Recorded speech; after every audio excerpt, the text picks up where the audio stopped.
Yan, lagay po natin yung lata sa sako. Yan po. Yan na po yung mga lata.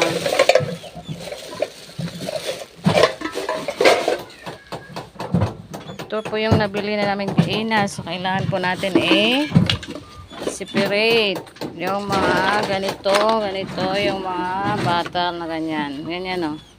Ito yung mga bottle. Kailangan separate po natin. Lagay po natin dito sa sako.